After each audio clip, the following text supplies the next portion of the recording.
నమస్తే, welcome to our channel. నేను పద్మిని. ప్రస్తుతంతో పాటు ప్రముఖ న్యూమరాలజిస్ట్, ప్రముఖ ఆధ్యాత్మికవేత్త, లక్ష్మీ నరసింహస్వామి ఉపాసకురాలు శ్రీమతి స్రవంతి గారు మనతో పాటు ఉన్నారు. మాట్లాడదాం. నమస్తే అక్క. నమస్తే పద్మిని. అక్క, 369 టెక్నిక్ అనేది చాలా చాలా యూనిక్ టెక్నిక్ అని, లేకపోతే చాలా పవర్ఫుల్ గా పనిచేస్తుంది అని చెప్తూ ఉంటారు. But what is the exact reason, దాని రీజనింగ్ ఏంటి అనేది తెలుసుకోవాలి అని అనుకుంటున్నా. ఎందుకు అంత పవర్ఫుల్ అండ్ 369 వెనకాల ఉన్నటువంటి ఆ స్టోరీ ఏంటి అసలు? ఒకసారి మీరు చెప్తే బాగుంటుంది. మీరు చెప్తే బ్యూటిఫుల్ గా ఎక్స్ప్లెయిన్ చేస్తారు. there's a beautiful teacher in you. Thank you అమ్మా. నికోలా టెస్లా మంచి సైంటిస్ట్, మనకు అందరికీ తెలిసిన విషయమే.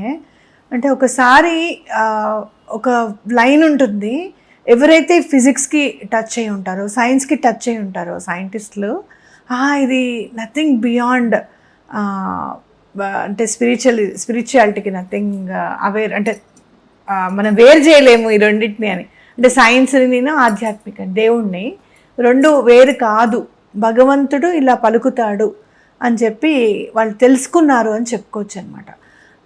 ఇంకా నికోలా టెస్లా చెప్పింది ఏంటి అని అంటే, భగవంతుడు ఒక ఎనర్జీ, ఓకేనా, ఒక లైట్ రూపంలో తీసుకోండి, అది ఒక ఎనర్జీ. ఆ ఎనర్జీ ఏంటి అని అంటే ఫ్రీక్వెన్సీస్కి టచ్ అయినప్పుడు మనకి ఆయన అందుబాటులోకి వస్తాడు అనేది ఆయన చెప్పాడు. ఫ్రీక్వెన్సీ అంటే మీరు ఈజీగా చెప్పాలి అని అంటే, మీరు ఇప్పుడు రేడియో పెట్టుకున్నారనుకోండి, ట్యూన్ అవుతుంది ఆ వేవ్ లెంత్కి. ఇక్కడ నుంచి ఆ వెలుతురు అనేది స్ట్రైట్గా వెళ్తుంది అనుకో, కాస్త దాన్ని మనం టర్న్ చేసామనుకో, ఇట్లా కిందకు వచ్చి మన రూమ్లో వెలుతురు వచ్చేటట్టుగా చూసుకుంటే రూమ్ అంతా వెలుతురు వస్తుంది.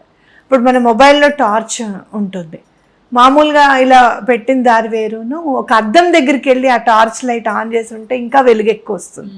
అలానే కొంచెం మనకు కావాలి, పైనంతా వెలుగు కావాలంటే ఇట్లా కింద పెట్టి పైకి వెలుగు ప్రసరింపజేస్తే మళ్ళీ మనకి కింద వరకు కూడా వెలుగు అనేది బౌన్స్ అవుతుంది.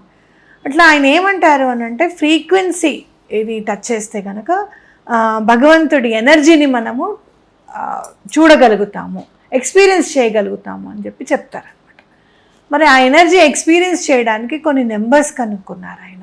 గాడ్ స్పీక్స్ విత్ నెంబర్స్ అన్నందుకు ఆ 369 అనే నెంబర్స్లో భగవంతుడు ఇమిడి ఉన్నాడు అని చెప్పాడనమాట. మనం చూసుకుంటే ఇక్కడ మనకి గాయత్రిలో కూడా 3 త్రిసంధ్యలు అని చెప్తాం మనం, అవునా కాదా? ఆ త్రిసంధ్యలు ఎక్కడ, త్రిసంధ్యలు ఎక్కడి నుంచి మనం, అంటే దేని ద్వారా అంటే లైట్ ద్వారా, అంతే కదా, సూర్యోదయం నుంచి సూర్యాస్తయం వరకు అనేది మనం చూసుకుంటున్నాం.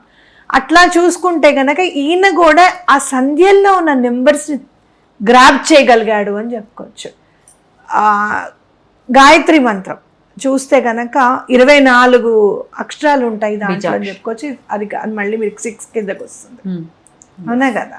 సో ఈ నెంబర్స్ని పట్టుకున్నాడు. ఆ నెంబర్స్ పట్టుకున్నప్పుడు మనం విధిగా ఇప్పుడు ఒక సర్కిల్ వేసిన తర్వాత మనం స్టార్ వేసామనుకో, ఫర్ సపోజ్ స్టార్ ఎక్కడ దేనికి మూలము అని అంటే అమ్మవారికి మనం చూస్తూనే ఉంటాం కదా, శ్రీచక్రంలో అన్ని కూడా ట్రయాంగిల్స్ ఉంటాయి. ఆ స్టార్ లో వృత్తము, త్రికోణము అన్ని ఉంటాయి, అన్ని ఉంటాయి. ఇక్కడ ట్రయాంగిల్ వేసుకుంటే గనక, అంటే 2 స్టార్స్ వేసుకుంటే గనక ఆ సర్కిల్లో ప్రతి ఒక్క యాంగిల్ ని మనం చూసుకుంటూ వెళ్తూ ఉంటే 360 డిగ్రీస్ యాంగిల్ నుంచి ప్రతిదీ టర్న్ చేసుకుంటూ వెళ్తూ ఉంటే గనక మీరు చూస్తే గనక 3, 6, 9 అని చెప్పి మళ్ళీ 6, 3 అనేది కంటిన్యూగా వస్తూ ఉంటాయి అన్నమాట, మ్యాచింగ్ గా, అవునా కాదా? అలా నెంబర్స్ చూసుకుంటే గనక మీరు యాంగిల్ నెంబర్స్ చూసుకోండి, యాంగిల్స్ అన్నీ ఉంటాయి ఈ పక్కన పిక్చర్లో. ప్రతి యాంగిల్ని యాడ్ చేస్తే either 3 వస్తుంది, 9 వస్తుంది, 6 వస్తుంది. అంటే ఏదైనా నెంబర్ అంత రిపీట్ అవుతోంది అని అంటే కనుక దానికి చాలా పవర్ ఉంది అనేది మనం చదువుకుంటూనే ఉన్నాం. ఇక్కడ మనం చూసేది, మీరు ఏమి ఆలోచించకండి, అంటే ప్రెజెంట్ టెన్స్లో రాయాలా, ఫ్యూచర్లో రాయాలా, కోరిక ఏంటి అనేది మీరు ఏమి ఆలోచించకండి. జస్ట్ మీరు ఏం చేస్తారు అని అంటే, morning I'm a money magnet అని 3 times రాయడము, మళ్ళీ I'm a money magnet, money comes to me అని చెప్పి రాయడం, ఐఎమ్ అట్రాక్టింగ్ మనీ అని 6 times రాసుకోవడము. అలాగే I have balance in my account అని చెప్పి మీ సబ్కాన్షియస్ మైండ్లో ఒక అమౌంట్ పెట్టుకోండి, అది 9 times రాసేసి పడుకోండి.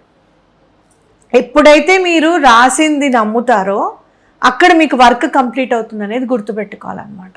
అంటే రాసింది నమ్మడము అని అంటే సబ్కాన్షియస్ మైండ్ని మీరు ఎక్స్ప్లెయిన్ చేయగలగాలి, మిమ్మల్ని మీకు ఎక్స్ప్లెయిన్ చేసుకోగలగాలి, మీరు ఎందులో నిష్ణాతులై ఉన్నారు ఏంటి అని చెప్పి తెలుసుకోగలగాలి. ఇది మీరు జాబ్ ప్రమోషన్స్కి ఉపయోగించుకోవచ్చు, జాబ్ రావడానికి ఉపయోగించుకోవచ్చు. చక్కగా ఈ 369 ఉపయోగించుకోండి. అలాగే వీటికి సంబంధించిన ఫ్రీక్వెన్సీస్ నెంబర్స్ కూడా చూస్తే కూడా మనం ఆ నెంబర్స్ యాడ్ చేస్తే కూడా 369 వస్తాయి అన్నమాట. ఓకే, మీరు scientific numbers which are working for us అని చెప్పి కొట్టండి, frequencies which are working for us అని. ఆ frequencies which are working for us అంటే 174 చూస్తే 174 హర్ట్జ్, 285 హర్ట్జ్, 396 హర్ట్జ్ అనేవి చాలా బాగా పనిచేస్తాయి అన్నమాట. మీరు ఏదైనా వర్క్ చెయ్యాలి అని అనుకుంటే కనుక ఆ హర్ట్జ్ ఏవైతే ఇప్పుడు నేను నెంబర్స్ చెప్పానో స్క్రీన్ మీద వెయ్యి, ఆ నెంబర్స్ మీరు ఇక్కడ రాసుకుంటే అవేంటంటే ఖచ్చితంగా మీకు ఆ ఫ్రీక్వెన్సీని అందిస్తాయి. ఆ ఫ్రీక్వెన్సీని అందించి మనకి పని అవ్వడానికి అవకాశం ఉంటుంది అనమాట. అవి యాడ్ చేస్తే 369 వస్తాయి. ఇప్పుడు లాస్ట్ హర్ట్జ్ 396 హర్ట్జ్ చెప్పాను, అది యాడ్ చేస్తే 9 వస్తుంది అనమాట. సో భగవంతుడు ఎక్కడో లేడు, నెంబర్స్లోనే నిక్షిప్తమై ఉన్నాడు అనేది ఖచ్చితంగా తెలుసుకోవాలి మనం. అద్భుతం. రైట్ అక్క. సో అయితే ఈ 369 అనేది స్టార్ట్ చేసి ఎన్నాళ్ళు దీన్ని ప్రాక్టీస్ చేయాలక్క? 21 days. 369ది ఏదైనా సరే మీరు 21 days చేయండి, తప్పకుండా మీకు రిజల్ట్ అనేది ఖచ్చితంగా కనపడుతుందని చెప్పుకోవచ్చు అనమాట. ఓకే, సో ఎట్లా ఒక బుక్ లో రాయాలి అని అనుకుంటే దాని ప్రాసెస్ ఒకసారి చెప్పండి. ఒక బుక్ తీసుకోండి, ఫస్ట్ పేజ్లో ఫస్ట్ ఒక పేజ్ వదిలేస్తాం కదా మనం, సెకండ్ పేజ్లో I'm money magnet, I'm money magnet, I'm money magnet అని 3 times రాయండి. సెకండ్ టైం ఏమో I'm attracting money, I'm attracting money, I'm attracting money అని 6 times రాయండి. లాస్ట్ 9 times ఏమో I have my bank balance, I have this much amount in my account. ఎంత కావాలంటే ఈ నెల మీకు ఎంత కోరుకుంటున్నారు, ఈ 21 days లోపల మీకు ఎంత రావాలనుకుంటున్నారు రాసి, అదే మీరు ఆ బుక్ మీద రాస్తారు కదా, దాని మీద ఒక వాటర్ బాటిల్ పెట్టండి. కొంచెం గాజుదైతే బెటర్, గాజు గ్లాస్ అయినా పర్వాలేదు, పెట్టి ఆ వాటర్ పెట్టేసి పైన పెట్టండి. ఆ వాటర్ మీరు తాగండి, ఎనర్జైజ్ అవుతాయి. తాగేటప్పుడు యూ ఫీల్ హ్యాపీ, అరే నేను యూనివర్స్ని నమ్ముతున్నాను, ఈ నెంబర్స్ని నమ్ముతున్నాను, భగవంతుడు నాకు తప్పకుండా రెస్పాన్స్ ఇస్తాడు అని చెప్పి నమ్ముతూ ప్రశాంతంగా తాగండి కూర్చొని, తప్పకుండా మీకు వర్క్ అవుతుంది. రైట్. ఏ కలర్ పెన్ తో రాయమంటారు? బ్లూ కలర్ పెన్ తో. దాని తర్వాత పని ఖచ్చితంగా అవుతుంది అని చెప్తున్నారు. దాని తర్వాత బుక్ అట్లా ఉంచండి, ఎందుకంటే దాంట్లో మనం పాజిటివ్ అఫర్మేషన్ రాసుకున్నాము and in a very powerful నెంబర్స్తో రాసుకున్నాం కాబట్టి అది అలా ఉండనివ్వండి. ఆ బుక్ కంప్లీట్ అయిపోయిన తర్వాత కొత్తది ఏమైనా వేరే వర్క్ కోసం స్టార్ట్ చేస్తున్నారు అంటే కనుక ఆ బుక్ని వాటర్లో డిజాల్వ్ చేయడానికి ప్రయత్నించండి. వాటర్లో వేసేయచ్చు, నదిలో వేస్తే బెటర్. రైట్ అక్క, చాలా బ్యూటిఫుల్ గా ఎక్స్ప్లెయిన్ చేశారు. 369 అనే టెక్నిక్ ని కనుక యూటిలైజ్ చేసుకుంటే కోరిక ఏదైనా 21 days లో ఖచ్చితంగా అవుతుంది. అలాగే భగవంతుడి ఎనర్జీని ఎక్స్పీరియన్స్ చేసేటటువంటి ప్రయత్నం ఇది. ఆ ఫ్రీక్వెన్సీకి కనెక్ట్ అవ్వటం చాలా బ్యూటిఫుల్ గా ఉంది. డెఫినెట్ గా ఈతి బాధలతో ఉన్న వాళ్ళు, లేకపోతే ఈ ఐహిక సుఖాల కోసం కావాలి అనుకున్నా మనం 369 ని వాడుకోవచ్చు. భగవంతుడు అంటే ఎటర్నల్ కూడా తప్పకుండా వాడుకోవచ్చు. అమేజింగ్. చాలా చక్కగా తెలియజేశారక్క, కృతజ్ఞతలు. నమస్తే.